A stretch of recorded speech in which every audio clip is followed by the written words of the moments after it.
David Rittich wins his LA debut as the Kings take care of business in San Jose. Team's right back at it tonight against the Kraken. We have a recap and a preview of both on this edition of Locked On LA Kings. You are Locked On Kings, your daily podcast on the Los Angeles Kings. Part of the Locked On Podcast Network, your team every day.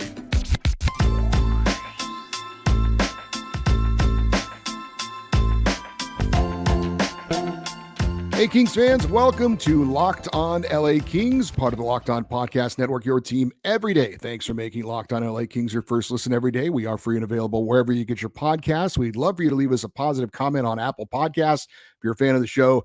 And we're on YouTube. Please like and subscribe if you're enjoying this content. I'm Eddie Garcia, your host of Locked On LA Kings. I've worked in sports media for the past 30 years, 20 plus years at the Fox Sports Radio Network. I'm also co-host of the Puck Podcast.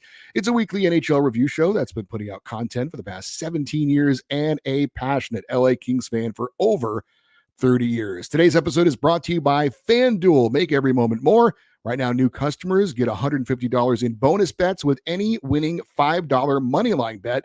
That's $150 if your team wins. Visit FanDuel.com/lockedon to get started. Well, the LA Kings took care of business in San Jose last night with a convincing 4-1 win over the Sharks. We've got a quick recap of the game in case you missed it, and that's quite possible because the game was an ESPN Plus Hulu broadcast only. So you may have missed it. But to fill you in if you did, the Kings getting off to a pretty good start in this one. Pretty clearly the better team from the start of the game and pretty much the better team throughout. They dictated the pace for the most part. It limited any quality scoring chances for San Jose for the most part. Kings would take a 1-0 lead on a power play goal from Anze Kopitar. A nice play and pass from Arthur Kaliya from behind the net to Kopitar at the side of the net. He puts it in off the goaltender for his 13th goal of the season. Second period, Trevor Moore would score on a breakaway on a beautiful feed from Kevin Fiala. That made it 2-0. Moore would, that would be his team leading 15th goal of the season. Just a minute 10 later, Alex Laferriere would increase the lead to 3-0, deflecting in a point shot from defenseman Jordan Spence. For Laferriere, that was his fourth of his rookie season. Trevor Lewis would finish up the scoring for LA with an empty net goal, his fourth of the year. It was shorthanded as well. Unfortunately for goalie David Rittich, he would be denied a shutout in his LA debut. He did allow a late power play goal against with less than 2 minutes to go.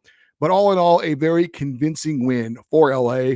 Are going to get more into the night of David Rittich in his debut for the Kings, but LA improving to 18-6-4 on the season and now 13-1-1 on the road. Let's check out the game stats in this one. The Kings winning obviously by a score of 4-1. Shots on goal, as we expected, very lopsided in favor of the Kings, 39-16. I'd have to check the stats, but that's as big of a disparity. Shots on goal compared to shots against an opponent that we've seen this season. The Kings also were able to get a power play goal going 1 for 2. San Jose, the late power play goal, they were 1 for 3. Faceoffs won, favored the Kings 28-24. Block shots favored the Kings 16-15, which is a little bit surprising considering how many shots they put on net for San Jose. And hits, not a lot of hitting in this one, which is, I guess, a little surprising when you consider the SoCal-NoCal rivalry. 8 hits for the Kings and just 6 hits in the game for the Sharks. Want to get to the 3 stars of the game as selected by me for the victory over San Jose. But I did want to point out a player that is not one of my 3 stars, but I thought P.L. Dubois played maybe his best game of the season. Some of you might roll your eyes at that, considering he didn't have a point. But I thought he played a really solid all-around game. Had a great play defensively where he stole the puck in the Shark zone and put a great shot on net right afterwards. And the goaltender, Capo Kakkonen for San Jose, had to make a pretty good save on it. He was good in the face-off circle, which is something that people have talked about, one of his weaknesses. 10 for 14 in faceoffs in the game. It's actually a better percentage than anyone on the ice for either team that took more than one faceoff, even more than Anze Kopitar. And Dubois had several, I thought, really good, solid decisions as far as his passes. set up his teammates in a lot of good chances. He just looked really comfortable in his role. And it's taken a little while, and it's only one game, but I just thought that was a really solid game for Pierre-Luc Dubois, and hopefully he's starting to get more comfortable in his role as that third line center, and we'll see more of that going forward. As for my 3 stars of the game, let us start with the goaltender, David Rittich. 1 goal out on 16 shots, snapped a personal 6-game NHL losing skid dating back to last season. With that win, played a very solid game. Yes, he did not have to turn aside a ton of shots, but I thought he did make a couple of high-quality saves. There was one play where the puck, he made a save, but it got behind him and was going over the goal line as he was kind of scrambling in his crease, and Mikey Anderson, his defenseman, comes in, sweeps the puck off the goal line with his hand. Didn't cover the puck, but swept it underneath Rittich to get the stoppage in play. There was the 1 goal that he allowed against the Sharks late on the power play. It was a blast from the point straight away. Maybe got a little bit screened by a teammate. Not a great goal allowed, but also in the end, just the 1 goal allowed. I thought it was interesting. He said afterwards if he was disappointed not getting the shutout. And his quote was, I believe it was something like, "They pay me for wins, not shutouts." I'm sure he would have loved to have gotten a shutout in his Kings debut. But all in all, he gave the Kings exactly what they were looking for. Just a solid game. Doesn't have to be spectacular. Stop the pucks you're supposed to stop. Give your team a chance to win. That's exactly what he did. The only criticism I would have of David Rittich on the night was that he does not look very comfortable playing the puck at all. There was a time behind the net where he went to play the puck and he just fumbled it and didn't do anything with it. And then there was almost a big turnover on a Kings power play where he turned it over, but it didn't end up in the back of the net. So needs to work on his handling of the puck a little bit. But other than that, again, very solid first start in a Kings uniform for David Rittich. He's my number 3 star. My number 2 star is the reliable captain, Anze Kopitar, with a goal and an assist. Got LA on the board early with that power play goal. 3rd straight game for Kopitar with a power play goal. Just set up at the side of the net. And again, great play by Arthur Kaliyev to get him the puck, and great job by the captain to finishing. Kopitar also had a secondary assist on the Alex Laferriere tip-in goal. Kopi really did the heavy lifting on that one, skated the puck into the zone, circled around before getting it out to the point to Jordan Spence. He fired the shot, and then Laferriere tipped it in. Kopitar also 70% on his faceoffs in the game. He scored his 198th career road goal, tying Dave Taylor for the 3rd most road goals in Kings history. Kopitar now has 70 points, 27 goals, 43 assists against the San Jose Sharks in league history. That is 4th most all time for any opponent against the Sharks, as he passed Shane Doan of the Arizona Coyotes. And my number 1 star is a man who was flying all over the ice all night long, and that was Kings forward Kevin Fiala. He ended up with 2 assists, but he was very active from the start, shooting, passing, carrying the puck in the zone, getting the attention of the Sharks players, letting his teammates getting things set up. He drew a high sticking penalty as well. Got the secondary assist on the Kopitar power play goal, and then the gorgeous primary assist, the pass from center ice ahead to a streaking Trevor Moore, right in stride, right on his tape. Moore goes in and finishes off the goal. For Kevin Fiala, his team leading 22nd and 23rd assists of the season, and also his 8th multi-point game this year for the LA Kings. Kevin Fiala, my number 1 star for the win over the San Jose Sharks. We need to get to what we liked and didn't like from the win over San Jose. That's next here on Locked On LA Kings, your team every day. Anze Kopitar scores a hat trick and the LA Kings win the Stanley Cup. That sounds great, right? Well, you know what else sounds great? You winning 100 times your money by playing daily fantasy hockey on the Sleeper app as the official daily fantasy app of Locked On NHL's networks. Sleeper is our top choice for daily fantasy sports, especially daily fantasy hockey. Would you want to bet on anything as far as players' goals, assists, points, saves, more? Sleeper offers you 100 times payout, 100 times. And although we do love the NHL, not only about hockey, you've got The NFL winding down, big playoff pushes going on. College football bowl games are in full swing, and the NBA is going on as well. Now is a great time to get in on all the amazing sports action. Make the right picks, and you could win big. Use the promo code LOCKEDONNHL, and you'll get up to $100 match on your first deposit. Terms and conditions apply. That's Locked On NHL. See Sleeper's terms of use for details.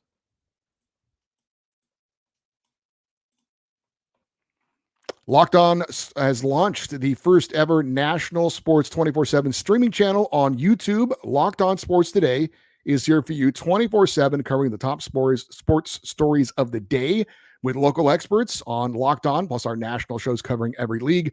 Go to Locked On Sports Today on YouTube and subscribe to the first ever national sports 24/7 streaming channel.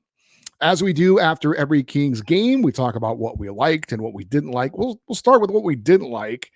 And I had to look hard to find something because it was a pretty dominant performance by the Kings over the San Jose Sharks. So there's not much to like, maybe a little nitpicking here and there. There was one bad line change that really stood out. The Kings were shorthanded, trying to kill off a San Jose power play. Blake Lizotte took a bad line change. It led to an odd man rush and a scoring chance for the Sharks. Fortunately, they didn't capitalize on that.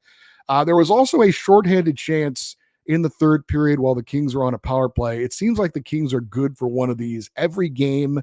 I'd like to certainly see that cleaned up when the Kings are on the power play.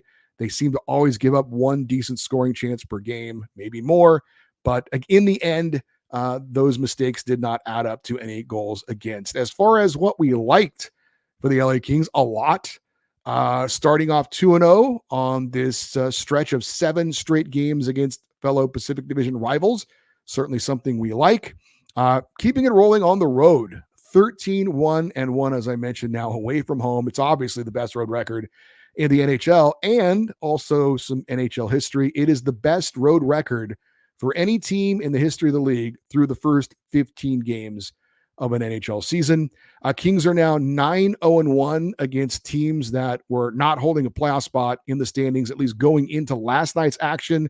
So in other words, the Kings are taking care of business against the teams they're supposed to beat. We've seen different Kings teams in the past play down to the level of their competition.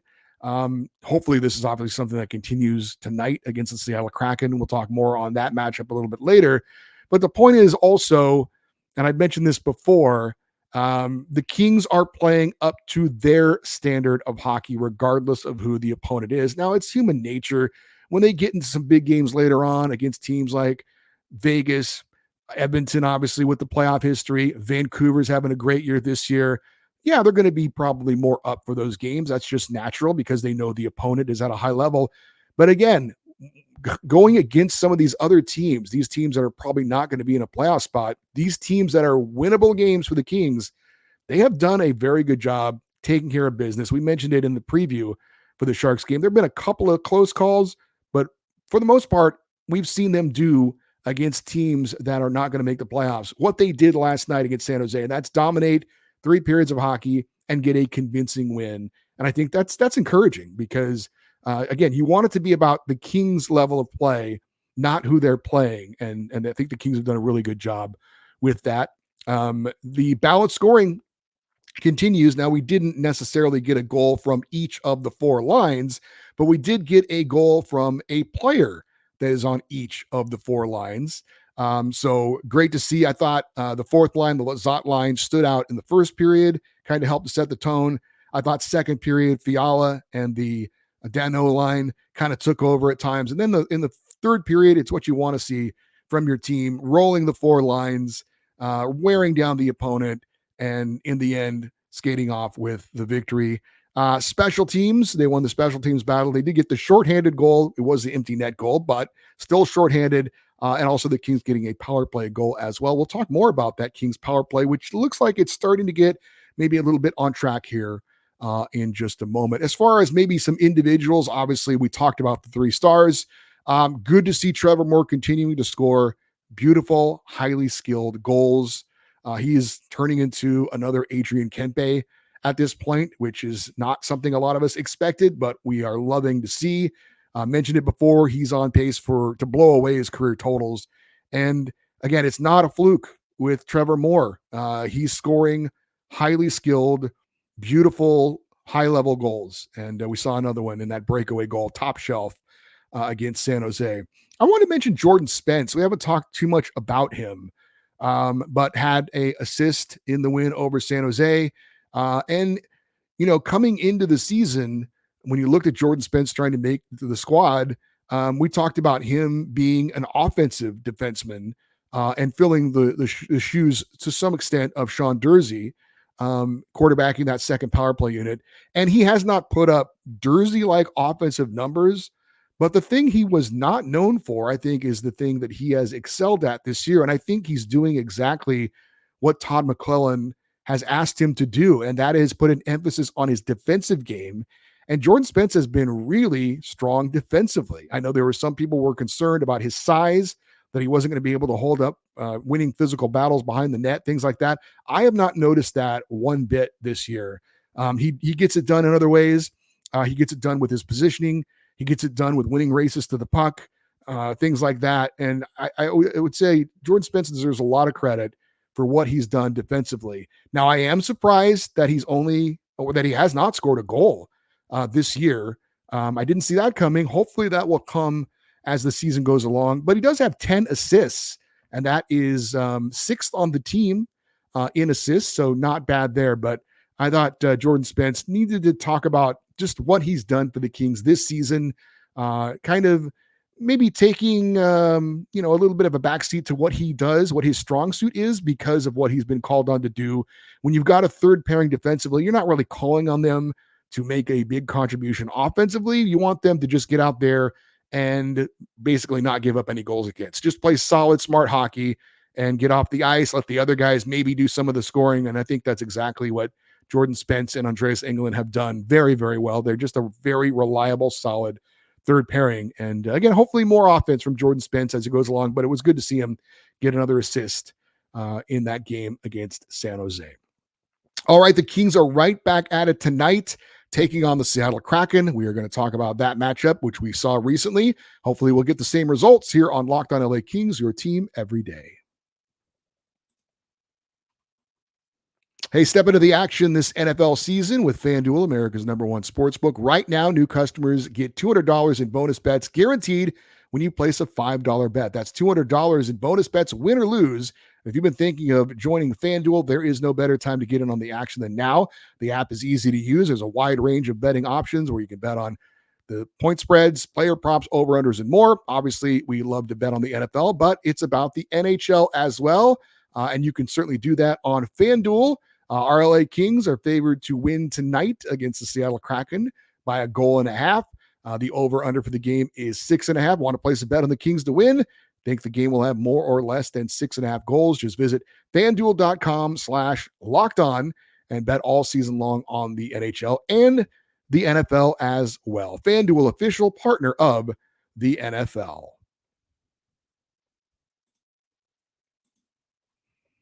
All right, the LA Kings are going to face the Seattle Kraken tonight, 7 o'clock Pacific time. It is a TNT broadcast nationally, so a little bit of an earlier start time.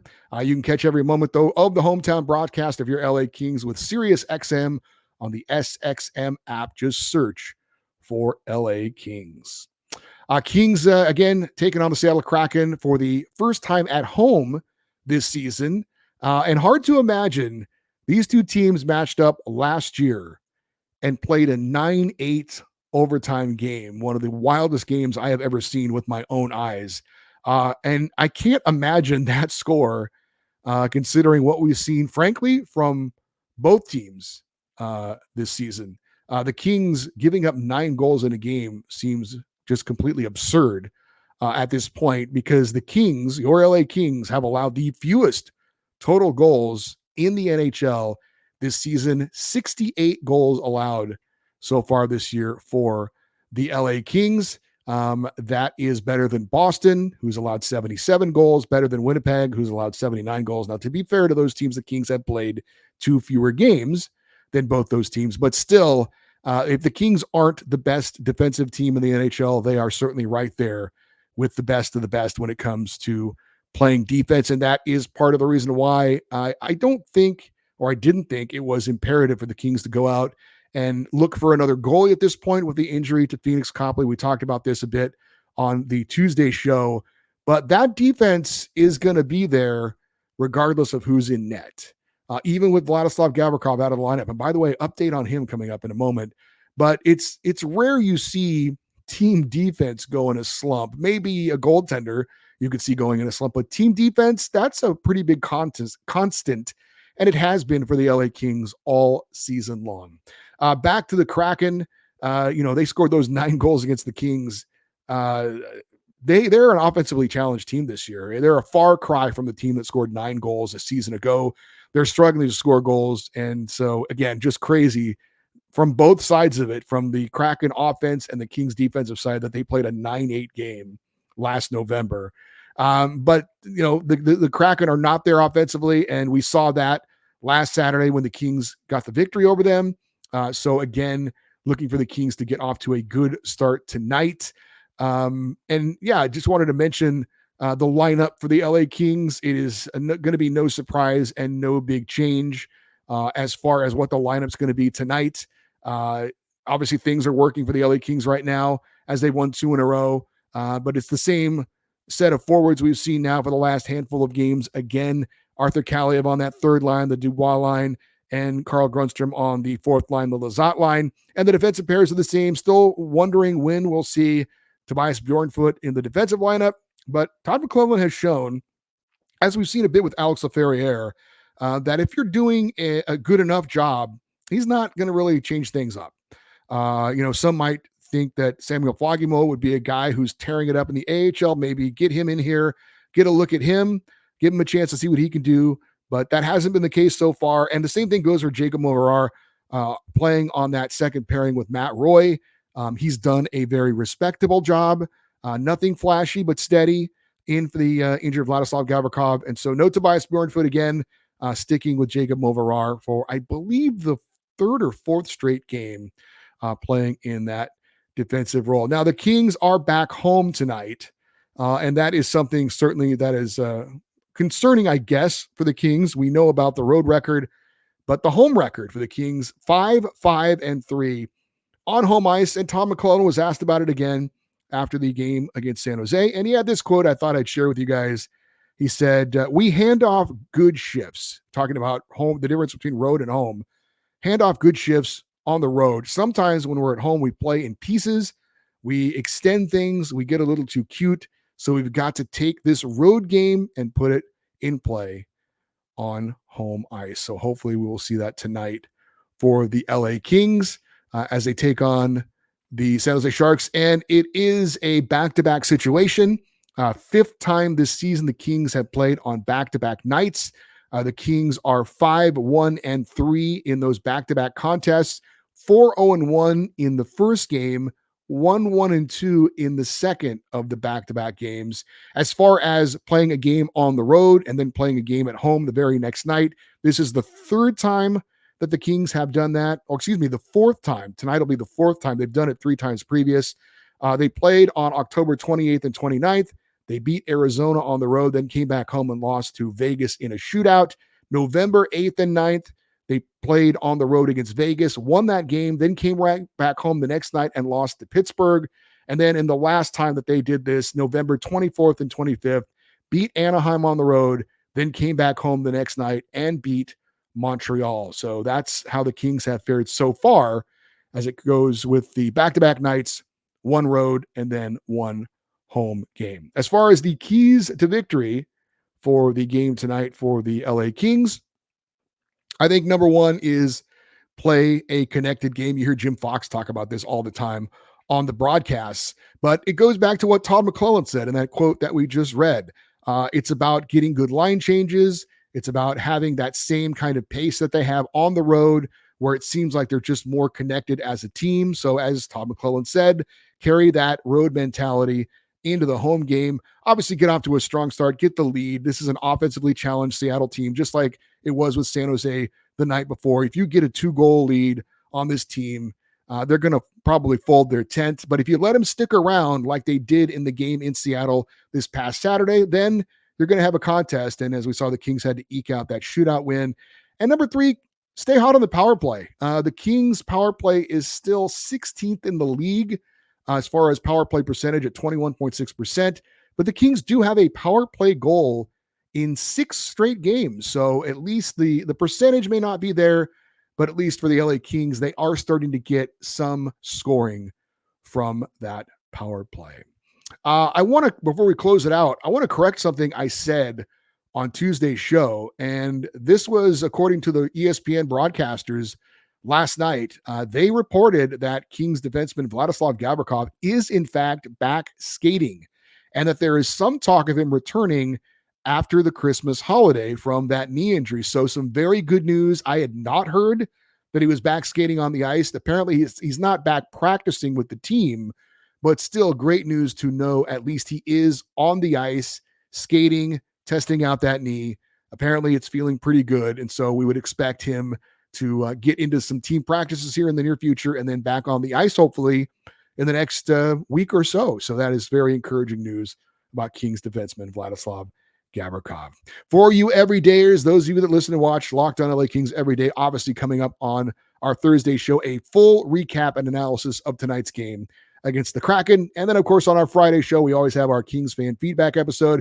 If you want to get an email in for that, talk about what's going on with the LA Kings, the email address is, as always, lockedoneddie@gmail.com, EDDIE, lockedoneddie@gmail.com. We'd love for you to stay interactive with the show on social media. We're on X, Twitter, and Instagram at Locked On LA Kings. That is going to do it for today's show. Thank you, as always, for listening and watching this episode of Locked On LA Kings, part of the Locked On Podcast Network, your team every day. Have a great rest of your day. We'll talk to you on Thursday. And as always, go Kings, go.